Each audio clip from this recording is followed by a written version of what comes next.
Hi, I'm Dr. Vera Tarman, gearing up for the I'm Sweet Enough, the September sugar-free event. We have Karen here today, and she's been sugar-free since June 6, 2016, which if we do the math is more than 3 years, like holy cow. I've spent the last 40 years battling my weight. I thought I needed to lose weight to be happy. My max weight was 314 pounds and I'm 5'3". Yes, tried every diet known to man that I could think of, including those crazy little magnets that you was supposed to squeeze the desire to eat out of you, I guess. I don't know, they didn't work. At one point in my 20s, I lost a lot of weight, but went back into the same lifestyle, went all the way back up, and of course gained more till I got to where I was. And in desperation, I sought bariatric surgery. So in 2013, I had bariatric surgery, and after about 2 years, which is very typical, I was failing at that as well. And I regained 60 of the 140 pounds that I had lost with the bariatric surgery.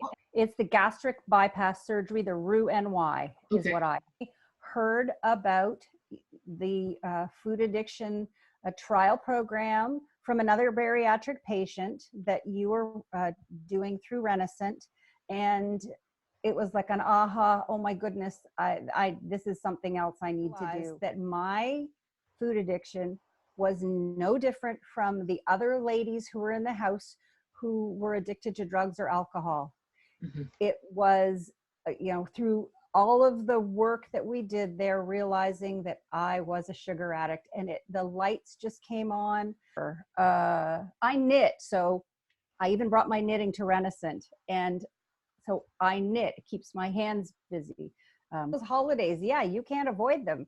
I bring my own food everywhere. I will pack and bring my own food whenever I'm going to a situation, even a restaurant. So I've never had a place say, no, you can't come.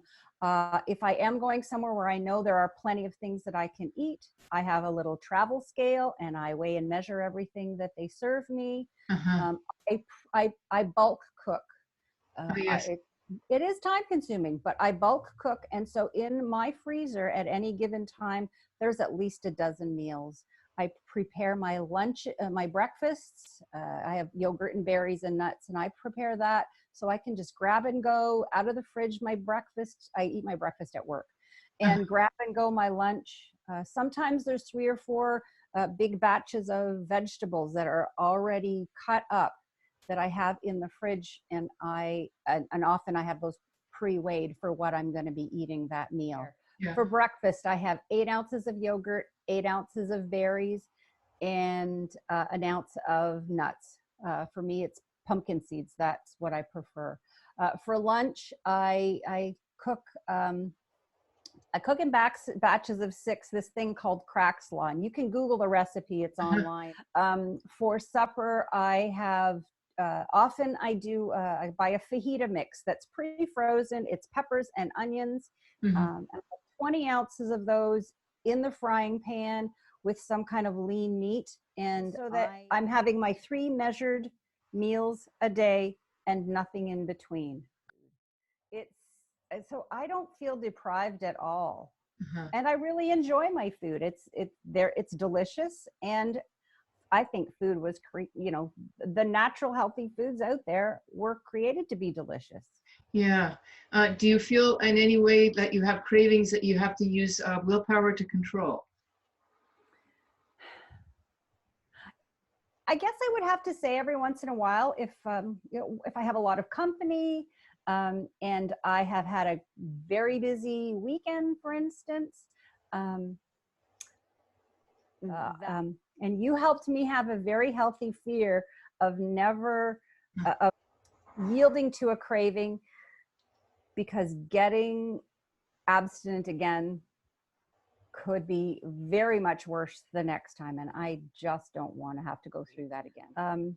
I have done a couple of trips to foreign countries, tropical foreign countries, and I have brought along things like wheat germ, and I make wheat germ crackers in the microwave, bringing my scale. I'm sitting at the table at the resort with my food scale on the table, because that's what I need to do to remain accountable. Do To people weigh, ever look at you and ask you what you're doing?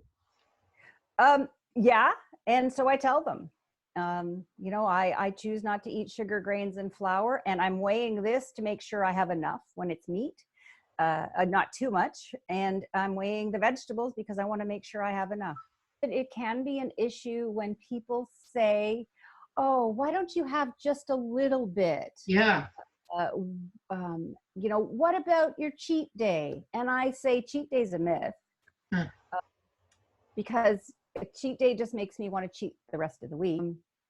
People who are especially pushy when I say I don't want any, I will jokingly say, well, I've had enough of that stuff to last me a lifetime, so I don't need any, thank you. Uh-huh. And if someone is particularly pushy and a little bit disrespectful, I will say to them, now, if I was an alcoholic, would you be pushing me to have a shot? And that seems to hit home. You can do this. If I could do it, you can do it. But don't be afraid to reach out for help. You will be amazed at how good you feel and how delicious real food is once you don't have sugar in your system. That's great. Thank you. Thank you so much, Karen, for sharing your experience, strength, and hope on this interview. Thank you very much.